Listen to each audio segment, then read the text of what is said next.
It's nice to see you and your artwork. It's good to see you too. Although I realized that, yes, it's morning for you, it's afternoon for me, but I just sort of got up, so morning works. It works now. I'm here with my coffee. I just rolled, like, I am still in pajamas. I love it. I love it. That's the way we live now. You know, I used to have to apologize, and then I realized everyone else is doing the same thing. So It is. It's true. It's true. I feel like it's a good day if I remember to put on a bra, you know? I don't think I've actually seen my bra in at least a week. It's, I keep, like, even though I'm like in the sunny area, it's really hot, I keep wearing like thick shirts so I just don't have to bother. Yeah, that's good. That's good. Yeah. How are you doing? Oh, that's never a good question. That's Okay. never yummy and happy. I know the last time we talked, you'd had a really, really rough go, so. Yeah, I almost did cancel on you this morning. I just knew if I did, I'd have to find a new date, and I figured you would be kind enough to, if I start acting really off, to jump in and take over the conversation. Absolutely. I am happy to do that. I'm so thrilled. Whatever you Thank you. whatever I you appreciate that. It's weird because we're talking about access and education, and it's probably the best time in the history of the world for access and education. Yes, depending on, when I was thinking about our conversation today, there are so many ways to look at access. And I agree with you that there are some really positive things happening now in terms of access.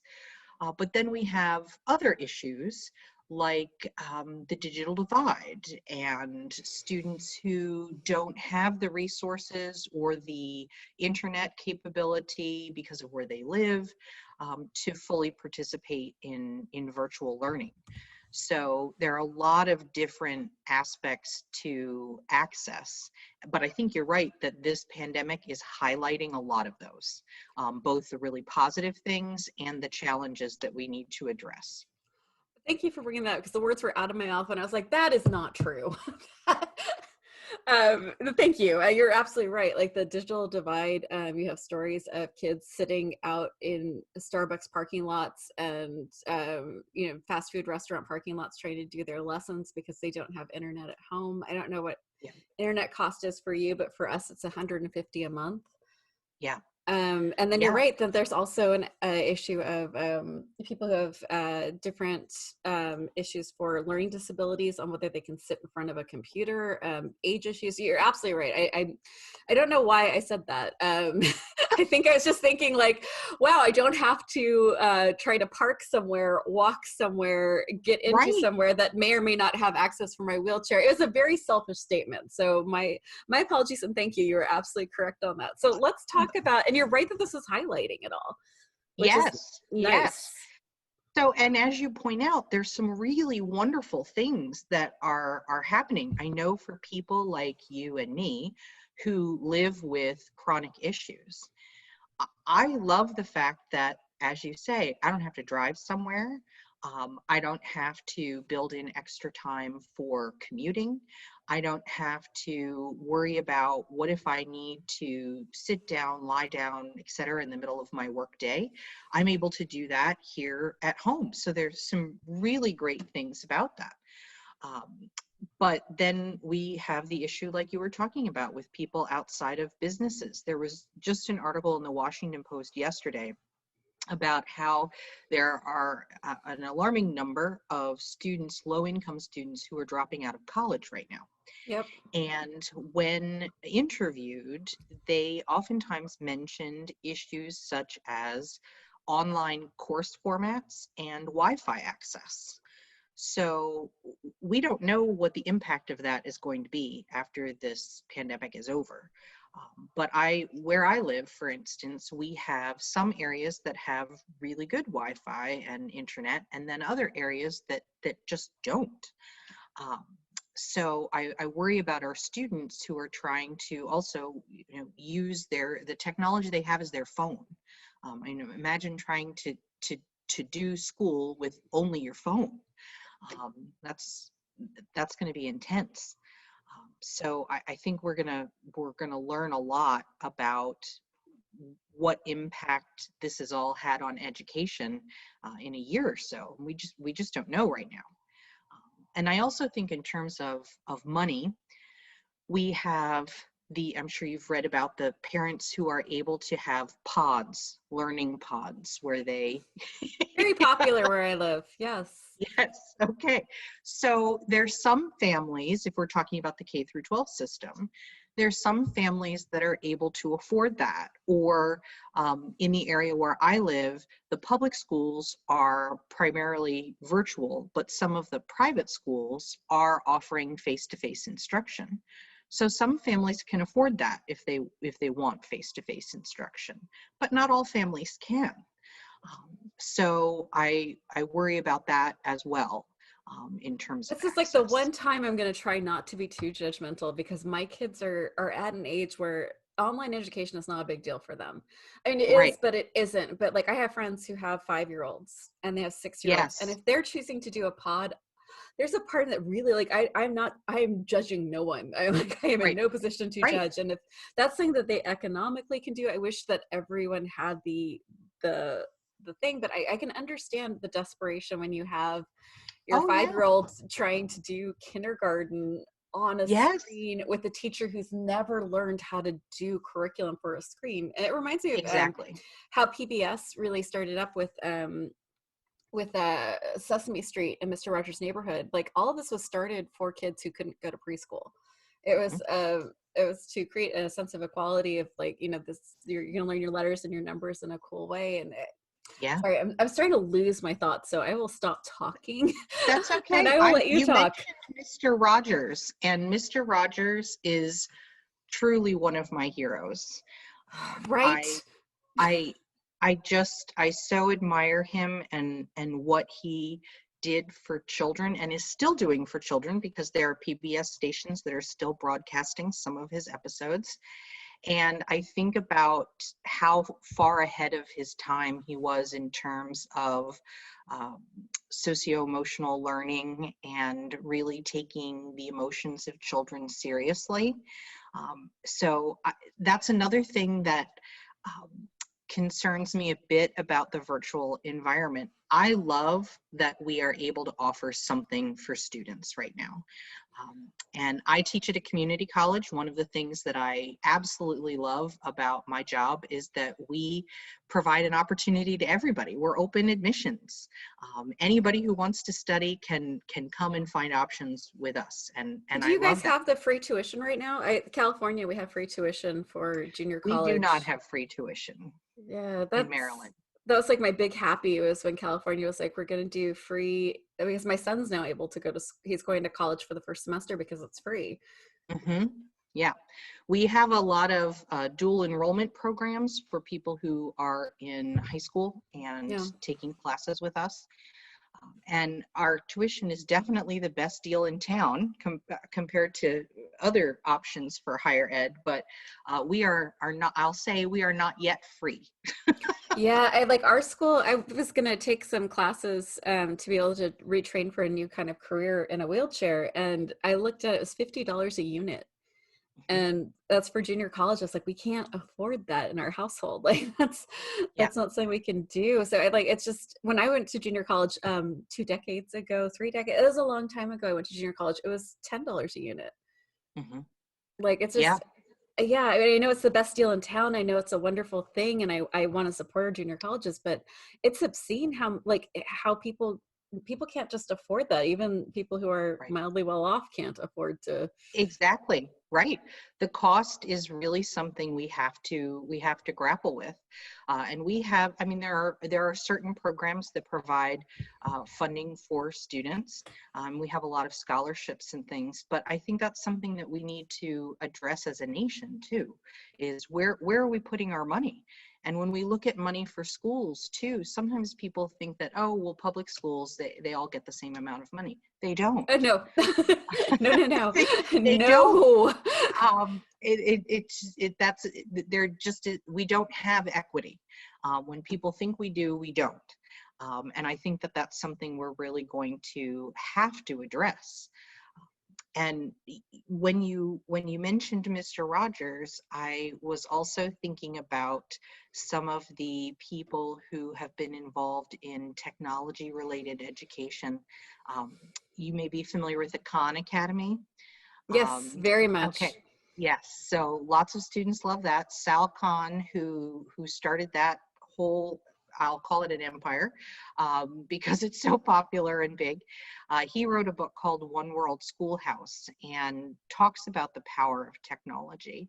And I think we're certainly seeing that in our focus on virtual learning. The Gates Foundation definitely saw the importance of technology and has provided lots of funding opportunities for technology. But I think we need to realize that technology isn't everything. It's wonderful to have, but I don't know about you, but any teacher that I know right now, including parents who are overseeing virtual education, everyone is overwhelmed and exhausted. Which, Everyone. yeah, I'm overseeing an 8th grader, and we passed my mental abilities about 3 years ago on what I could just be like, yes, I've got, unless we are writing, like I was an English major, unless she is writing a paper on Shakespeare, I'm Mhm. out. Or social studies. I can do social studies, but everything else we're like, Google. Mhm. But one of the Yeah, things I wanted to just like circle back to on accessibility is sure.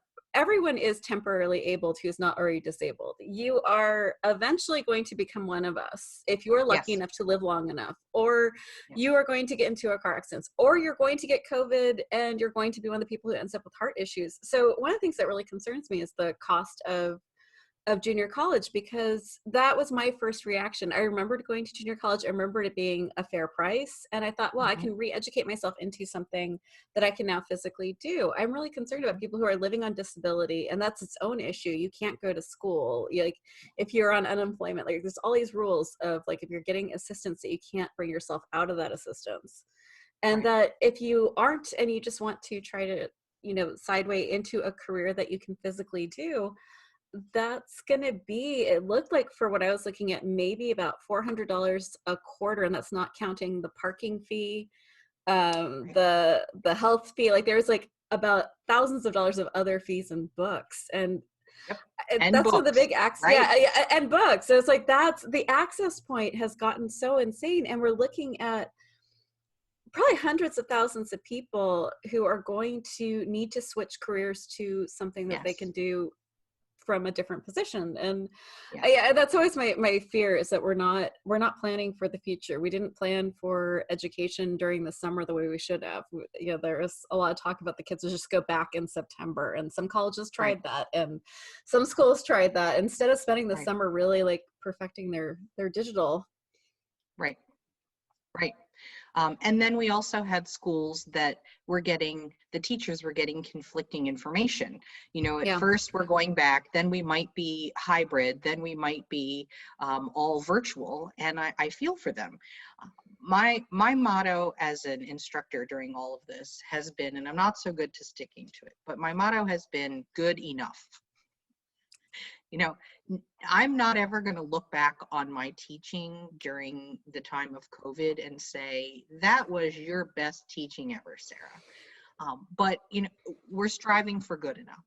And I think everybody is trying the best that they can in a really impossible time. And you bring up two really great points: the access to education. People who haven't actually priced out what education costs in terms of the real costs, and then the other things like books and fees, et cetera, whether we're talking about K through 12 or college, it adds up. It really does. And it's not so easy to just go to community college. We try to make it as easy as possible for a transition, and provide support services. We have lots and lots of great support services. Any community college I know does. But you have to have the time, first of all, to access them. You also have to have, right now, the technology skills to be able to access them, because everything is virtual. Um, and you also mention with K through 12 students, in terms of access there, we have some families where there is a parent who is able, or a caregiver who is able to be at home and supervise. Oh yeah, go ahead. Okay. One issue that I really wanted to be able to talk about today in terms of access relates to teachers and the fact that we have a looming teacher shortage crisis. And I don't think people are necessarily, general society is necessarily focused on this. And there are several aspects to this. First of all, when we look at the profession overall, there are estimates that say that up to 50% of new teachers leave the profession within the first 5 years. That's an enormous percentage. I don't know any other profession that has that kind of rate of people leaving. So we already have that in place, and this is pre-pandemic. Then we also have, looking nationwide, we have fewer and fewer students who are enrolling in colleges of education. So we have fewer students who are even interested in going into that field. And you combine that with the fact that many of them leave once they start, and we're looking at a bubble of people, boomers, et cetera, who are hitting retirement age and are exiting out of the profession because of retirements. The Atlantic has a really great series about teaching. They've been running it for 2 years. It's called On Teaching. And each episode, well, I shouldn't say episode, they're articles. Each article starts with an editor's note. And this is the editor's note at the top of every article. In 1988, a teacher most commonly had 15 years of experience. In recent years, that number is closer to just 3 years leading a classroom. The On Teaching series focuses on the wisdom of veteran teachers. So when we look at the fact that we've gone from having lots of veteran teachers and many years of experience to people with not so much experience, that's really changed the landscape of education.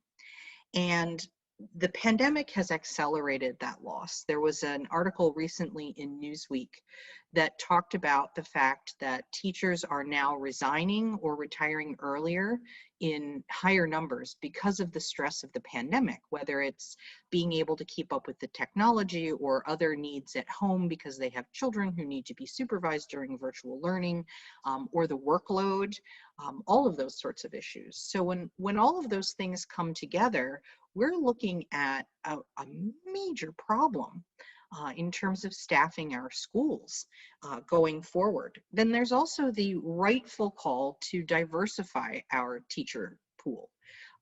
Right now, the vast majority of our teachers are white, middle-class, straight women. And that doesn't reflect the reality of our public schools in terms of diversity. So we need more teachers. Overall, we want to have more diverse teachers, and there doesn't seem to be a system for creating that. And I think we really need to look into that. I would argue that we need to make the profession of teaching more attractive than it looks right now. And there are a lot of things that we can do about that. Health insurance, possibly. Right. Health How about insurance pay could be more? a very, Right. I mean, pay more is one thing, but like my sister was the HR director for an incredibly wealthy district, and they paid their teachers and a very, like, one of the highest rates you could be paid, but the health insurance wasn't there. So you had teachers who would get breast cancer or that would need days off for health issues, and the other teachers would have to donate their days Yeah. off. And then my friends who are junior college teachers, which is what I was supposed to be, they taught at 5 or 6 junior colleges just to pay rent, because there's no, like, you think that someone who's an adjunct teacher makes money, they barely can afford the gas to get to. There are a lot of adjunct teachers who live in their cars. Exactly. So you have like no health insurance. You have districts that often do not understand the physical disability and needs of their teachers. We had yes. one person on who had to use a wheelchair, and most of the area was stairs where she worked. And then she had these giant doors she had to open where she would have to wait for a strong student to come and open the door for her so she could wheel in. And that's, you know, there's an access level, there's a lack of care of our teachers. It's teaching is almost treated like There is. that's a cute job while you're waiting to get married, or that's a cute job Right, to put some money away for your family. And I think that's why it attracts right. that kind of person, is you Mhm. can't survive on that if you ever get sick. Or No, no. sorry, that was And long-winded. no, but it's important. So adjunct instructors, whenever I'm talking to people who are interested in teaching at a community college, I, as at an adjunct level, perhaps teaching one class a semester, I always tell them that it's really more like volunteering. Because of the pay rate and the amount of work that you're going to do, it really is more like volunteering. Yeah, you don't get Um, money unless you get tenure. There's no way to survive on a salary at a college unless you have tenure. right, you have to have a full-time position. So at my institution, we don't have tenure, but we do have Oh, full-time positions.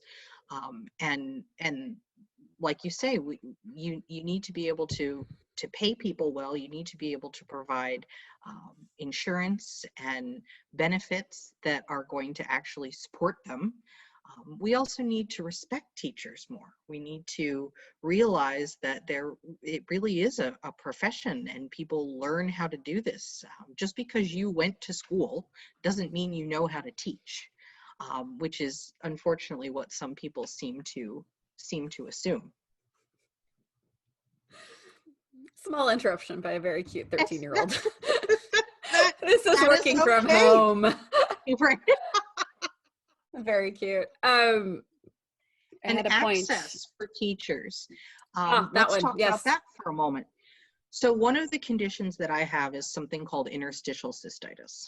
And for those who aren't familiar with that, it is essentially like you feel like you have the worst bladder infection that you've ever had, and it's 24 hours a day.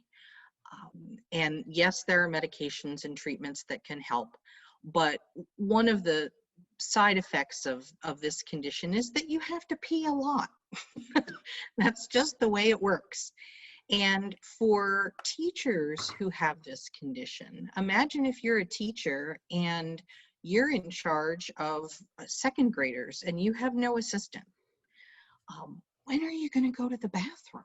You know, and the bathroom may be way down the hall or on another floor or who knows what. So we do not set up the profession in a way that makes it accessible for people with disabilities and health conditions. It seems like such a double-edged sword, because we have teachers who aren't being supported, and then we have a mythology that all teachers are going to take the best possible care of students. And I Mm-hmm. have two students who had learning disabilities and physical disabilities that would absolutely prove that to be false. It seems like we need like a complete overhaul of how we understand disability, so that we can have Yes. teachers who are more, we have kids dying every year because a substitute or a teacher decided that the insulin pump was a tic tac thing or a technology thing and removed it from a student. Or we have kids who aren't given their inhalers or not given their medications when they need it, or are told that their heart symptoms while they're running are just because they need to push harder. Like there's so much there that like puts a wall between student and teacher, and then teacher Right. between the resources they need to learn better or to even have Yes. the support they need for their own physical disabilities. Yes. Yes. And I think that, as most things are, it all comes down to money. Because when I look at, for instance, the federal legislation that all students are entitled to a free, appropriate education, and the fact that legally we need to provide accommodations for students, I applaud these things. But if schools don't actually have the money they need to be able to have the staff to implement all of that, that's not fair to anyone. That's not fair to the student. That's not fair to the family. That's not fair to the teachers. So I think sometimes we kind of like No Child Left Behind, where there were some great ideas in there, because who wants to say they want to leave students behind? Nobody. So it sounds like a great idea, but there wasn't any money that went with it to allow some of those many hundreds of pages of things to be implemented. I was a So, teacher when that all went through. That was my last year of teaching, was when no student left behind came through, and the mass amount of testing started. Like I had oh, the left that testing, year. That year was the the year I left when testing. the testing started. Okay. And I'm glad you mentioned testing, because that's another reason that we are losing teachers. Many And times students, and teachers let's be really clear, and like students, if you have ADHD, yes, if you have a physical disability where sitting up is painful, these are yes, all analog, so holding a pencil, if that's not something you can do, or if testing leads to anxiety levels, like this is yes, not a good yes, marker. And the person who invented these tests said that it was never to be used as a marker. right. And that is one of the reasons that I have never given a test to a college student. Oh, I I love set up that. That makes me so I set happy. up my classes. I know. Well, and that is the reaction that I get from, I'd say, 75% of my students at the start of every semester when we read through the syllabi for my courses. And I say, you may notice that there's something that you don't see on here. And they'll say, oh, there are no quizzes, there are no tests. And then they'll ask, are there pop quizzes? Is that how this works? No, there is no test. We show our learning in other ways. We write projects, we do presentations, we have group work, we have discussions. So there are many different ways to show that you have learned something. And I always tell them that you've had enough testing at the K through 12 level. You do not need to have testing with me. Would you feel And comfortable sending your syllabus so we could attach your syllabus, like just that front page with the breakdown, to our show notes? So sure, any teacher who feels like maybe testing is not necessarily the best way to find out if your student learned and really absorbed the facts, maybe that there's a better or a different way to try. sure. I'm happy Awesome. to That'll be send in that show to you. notes. That Okay, will be in the all front of right. show notes. So when we talk about this at the beginning of the semester, I will have some students who immediately start clapping. I had one student one time who actually leapt out of his chair and started basically cheering. I've had students cry that they're so relieved. But then I have a percentage who is not pleased with that. I had a student one semester come up and hand the syllabus back to me at the end of the first day. And she said, Dr. B, you are my worst nightmare. I want to take a class. I want to read the chapter. I want to take an exam and get an A and move on to the next chapter. This just is not going to work out for me. Okay. And exactly. And that's why I tell them how it works on day one, because they're on our campus. You have a week to drop and add classes and figure out your schedule. So she could go find another class that more met her expectations.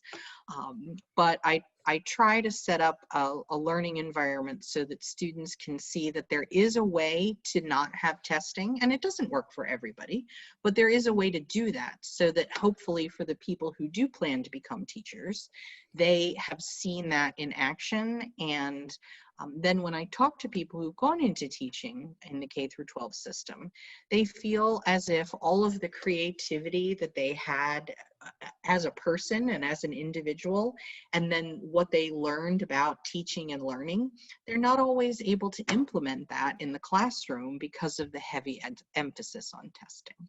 And that makes me very sad. I think we absolutely have to make changes to our K through 12 system That for would be students and for awesome. teachers. Also, I wanted to bring up that one of the things that keeps people from starting being teachers is also access, because Mhm. to get into the teaching programs, you get assigned to schools that are often not ADA accessible. I speak from experience that if you're going to be assigned to a school, often it's a low performing school or low income school, which means that the bathrooms aren't necessarily accessible or clean enough for wheelchairs to go through.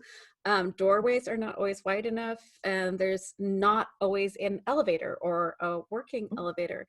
So there's this big, like, also trying to get into the teaching programs. A lot of the programs taught in person are taught at night, which can mean physical access getting to the college can be very difficult.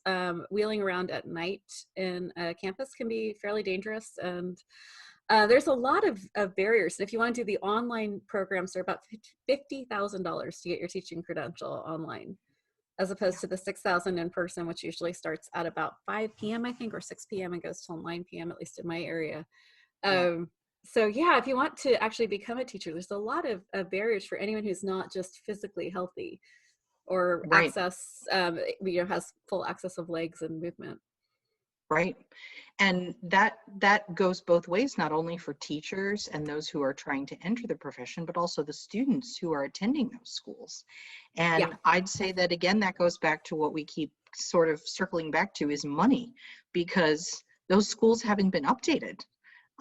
Those schools haven't met the requirements that we would expect. So we should And probably like let people know, since this international audience, that we live in the United States, which means that our public schools are funded by the neighborhood taxes. That means you can have, like in Palo Alto, you can have a school on one side of the freeway. And I'm actually not kidding about this. You're talking about 2 miles. One side of the freeway, the high school there has a multi-million-dollar stage and beautiful pools, and everything is paid for basically by Google. And they have an incredible level of stunning. You go across the freeway and you have a different school district, which is paid by East Palo Alto, which means that the school could not afford Scantrons for a long time, could not afford textbooks. There was constant reports of broken bathrooms. So your neighborhood taxes, the house taxes, the business taxes in that neighborhood pay for that school. So that's what we're talking about when we're saying about like the massive inequalities. You can have 2 miles between schools, and you can have a vast difference in what is accessible to students. Mhm. Absolutely. Oh, And and people anyone can who, go to jail if you try to go to one of the schools. We just had a mother who was arrested for trying to put her child into a school that she wanted her child to go to. mm, Yeah, uh, that seems and like for, a thing. oh, Sorry, that was sarcasm. If anyone does not understand me, that news story set my heart rate into a level of rage that usually the Orange Monster can get it into, and very few others can. That news story really like wrecked me. and for people who are interested in that topic and want to know more, Jonathan Kozel has some historical information that's very helpful related to inequality in schools. It is not something brand new. And Diane Ravitch has a blog that also explores a lot of contemporary issues in public education, including access and funding.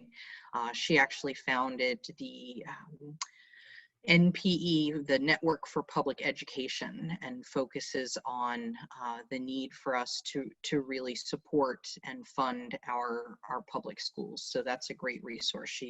She's a very prolific blogger, and has a lot of good information. She's an education professor, research professor at NYU. And then we have the whole school choice aspect, and our Mm-hmm. friend Betsy DeVos. Oh, please, I can't And even hear the name. Oh, it's like saying Voldemort. It's like, no, no. and I know that a lot of people don't perhaps want to talk about her, but she's been a very polarizing figure as the Secretary of Education, as somebody who has no background in education and Or didn't attend disability. public schools, or disability, didn't attend public schools. Her children didn't attend public schools, and she is a huge promoter of school choice. So that is something that I think is getting even more airtime now in the pandemic, because she perhaps sees this as a time to push her ideas of school choice. And what she means by that is the opportunity for families to send their students not just to the local public school, but perhaps to a charter school or to a private school. And I think that people need to be more aware of the success rate for charter schools, because there are, of course, some that are performing well, but there's a high fail rate for charter schools, a really high fail rate, that people need to be aware of. And with private schools can set their own rules. And as somebody who is part of the Mm-hmm. LGBTQIA population, I personally strongly object to the idea that public funds would be going to private schools where they can use their religious beliefs, etc., to discriminate against students and teachers. I realize not everybody feels that way, but those are the kinds of things that we need to think about when it comes to school choice, as she describes it. And who is it, I would ask, who is it a choice for? Mm. And in order to know about the options that are available to you, you need to have, as a family with children, you need to have literacy skills, which not every family does. You need to have technology access to be able to read about and know about the rules and requirements. Not every family has that. You need to, in addition to literacy, you need to know and understand English. Not every family has that. And I don't think it's the equity as it's being promoted by many of the people who strongly believe in school choice. Equity doesn't seem to be a big push for a lot of that administration. Equity seems to be the last thing on their minds when it comes to this administration. We're both gonna just like dance around this until we just start laughing at the absurdity of equity and this administration. Yeah. Yeah. You did have like a lot of what she was pushing for was a defunding of public schools, which, you know, wherever you end up on this discussion, when you defund public schools, you make them less physically accessible. It means that that you won't have elevators. You're not going to have clean bathrooms. And I just want to remind everyone, whatever's on the ground is on my hands, because wheelchair, if it's on the ground, it goes on my wheels, it goes on my hands.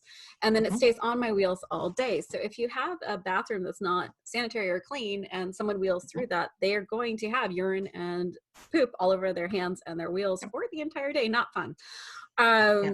So when we don't fund things, we don't have it as accessible, and these choices are not choices for everyone. The original bid for vouchers was about $20,000. Or no, it's less than that. I think it was like 15 or 10,000. But the private schools in my area start at between $20,000 and $40,000 a year. It wouldn't have covered half or a quarter of what we would be looking at paying. So that means that even if they're saying that they're helping, that's also before that went through. So who knows what would happen to the tuitions if they knew that part of this was getting covered. Right. And in addition to the excellent point about hygiene and cleanliness of schools, when schools don't have enough money, there are services and what some people think of course school would have that go away. So for instance, libraries. There are schools that don't have libraries, or if they do have libraries, a physical library, the library isn't available to anyone because there's no one to staff it, because there are no more librarians, because that was deemed a non-essential service. The same thing happens with art and music and some of those things that many of us grew up with in school that we just assume are part of school. When schools don't get the money or counselors, right? When schools don't get the money that they need, they start cutting back on the things that aren't actually required related to testing.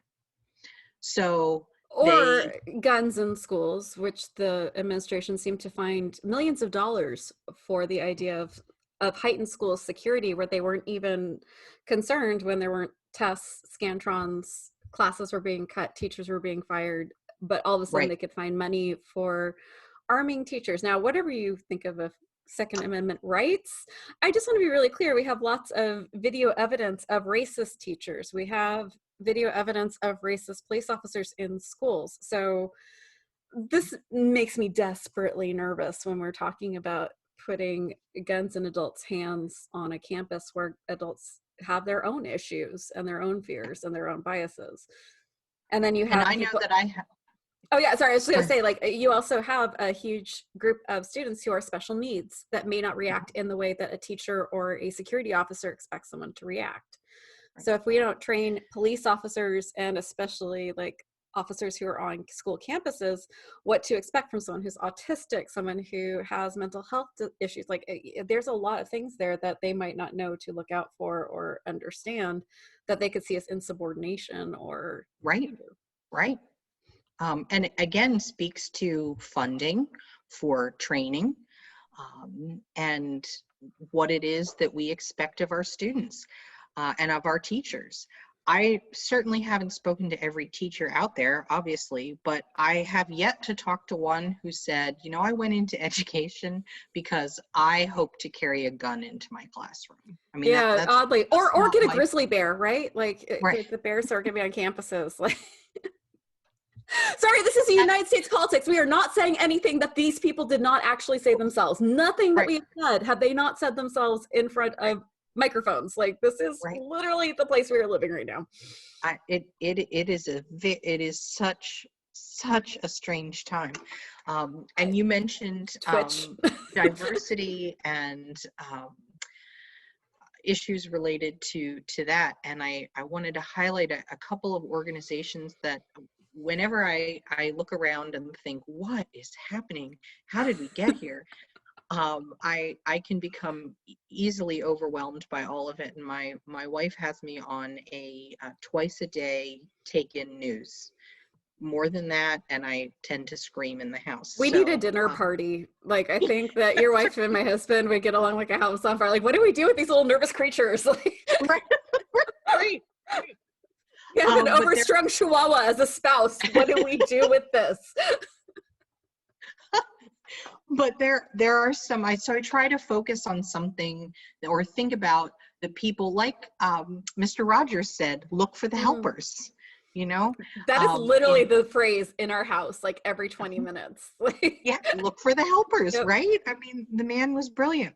So look for the helpers. And I try to focus on people who are doing great things and making some real strides in education or educational related areas. There's an organization called Rethinking Schools, which has done some great work with social justice issues and education. Teaching Tolerance is a project of the Southern Poverty Law Center, and that is an organization that I really respect, and they have some really great resources. I use that with my students. There's a group of authors who started something called We Need Diverse Books, and they are working to try and highlight books that are not focused on primarily Caucasian characters, which is what a lot of children's literature has traditionally been. So they have, I mean, they're great authors. I've heard some of them speak. I have a number of their books.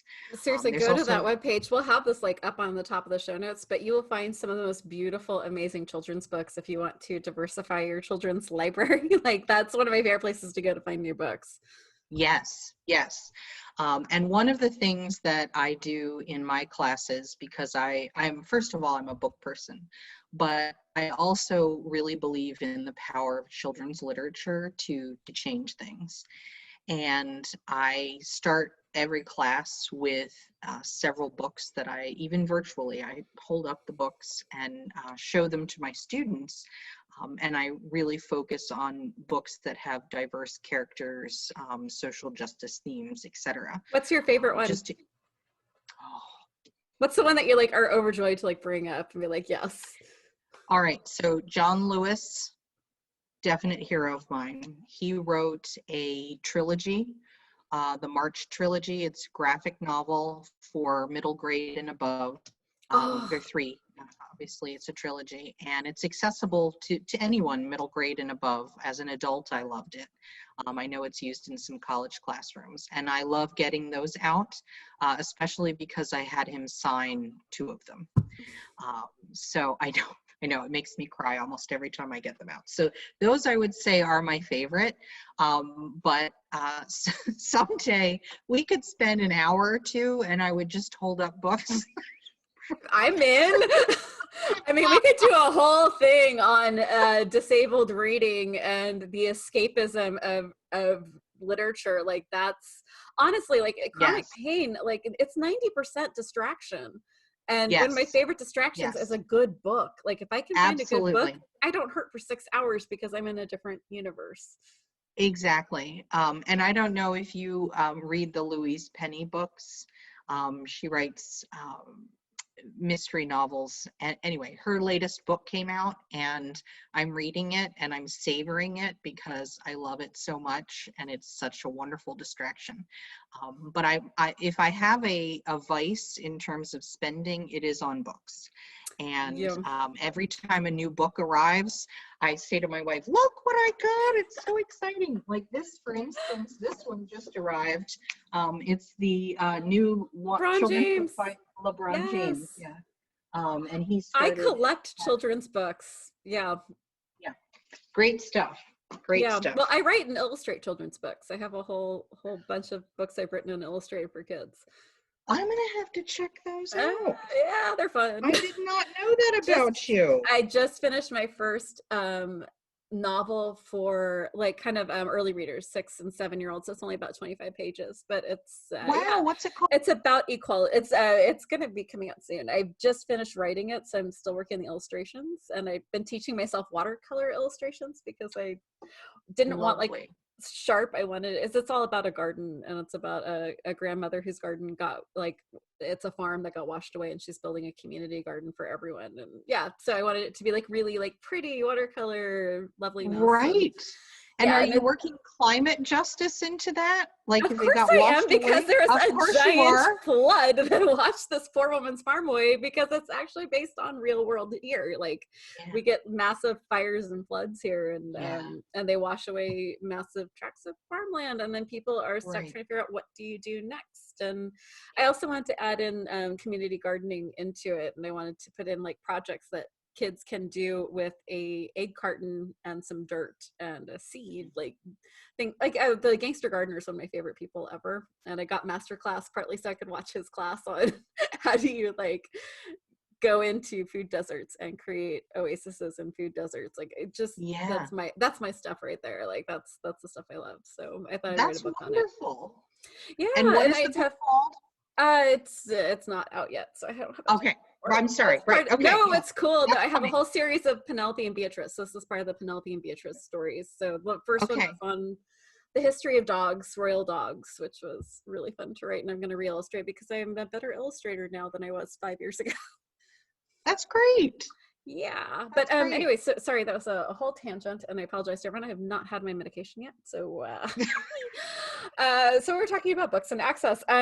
So you brought up, and we're almost out of time, but I just wanted to circle back because you brought up that graphic novels was one of your favorite books to show, and I just wanted to put out there, like I have a 13-year-old who has trouble reading long paragraphs. She can do it, but it's not her favorite. So we started buying her manga books and graphic novels that were based on things I thought she should know, like the Odyssey or Shakespeare or Jane Austen. And there's this whole great series of these manga comic books. And they were, fortunately we live in an area where our library is really good, so we had that access. But if you are in an area in the United States that doesn't have great access, there's a thing called Libby, and that's for free, and it's the United States library system. So you can download that, just tell it where your local library is, put in your card, and you have access to thousands of graphic novels and audiobooks. So if vision is an issue for you, it has all the popular audiobooks read by the popular people, and it's free. So I just wanted to put that out there as an access point. And if you're a literature major, you could do what I did when I was a poor graduate student and I just got the books out of the library. That was part of why I became a literature major, was the books. I didn't have to pay for them because we were reading novels. So I could get those novels either from the used bookstore or I could get them from the library, and I didn't have to buy the $600 book. Yes. Yeah. Yes. That's great. And the graphic novels have really been, there are some people who perhaps haven't yet discovered how wonderful they can be and think, well, it's kind of like a comic book. Is that really reading? Of course it is. And they engage people of all ages. And one of my students shared with me that he thought he loved graphic novels because he had trouble getting through books due to attention issues, etc. But he said, I read a whole book that was a graphic novel, and he felt a great sense of accomplishment from that, and that encouraged him to continue reading. So anything that encourages people to continue reading, I am all for. Yeah.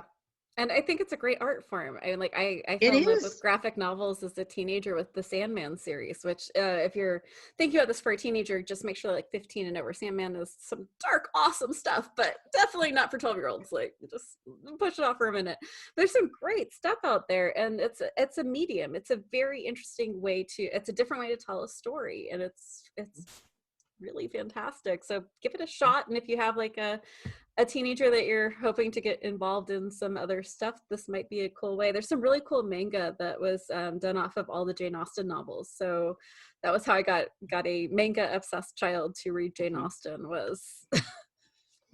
And it was great Related art. to that, I was just talking to a former student who was raving about a series of books that were created related to Minecraft, and how popular, for people who don't know, there are a lot of educational tie-ins to Minecraft, the video game, and that has really engaged the imaginations of a lot of students. So again, another thing that sometimes people think, oh, video games. Well, there are lots of educational things related to that. So it all depends on how you use it. Yeah, that's the thing that we keep forgetting about technology, was it's a tool. The internet's a Mm-hmm. tool. Like Annie DeFranco, one of my favorite ever, is every tool is a weapon if you hold it right. So it's Well yeah. said. Yeah, everything she says seems to be well said. I'm head over heels in love with that woman. I have been for like 30 years. So what can I say? But that's from one of my favorite of her spoken words. And it's one of those lines that just really hits you hard, because it's very true. All of what we're talking about are tools. And if they're not kept in good order, if they're not wielded by the proper people, they can be harmful, or they could Yeah. make people's lives. And Right. if you are part of the group that keeps writing to me saying that I'm too political, I will remind you that if you are a capitalist, all of what we're talking about actually makes money. It's all been proven that every cent that we put into education comes back to us by 3. So if you're a capitalist, it makes a lot more sense for you to help this equality out, to help make sure that people get proper educations, that junior college is free, because junior college means that you could get a degree in any of the infrastructures, basically, which means you have taxpayers, which means you have people supporting the economy. So if you are a capitalist, you might want to just take a look and see how every bit invested comes back to us by 3, and there you have it. So if you're part of the other side of the political specter, I will tell you that this is also in your best interest as well. Yes, There we go. education.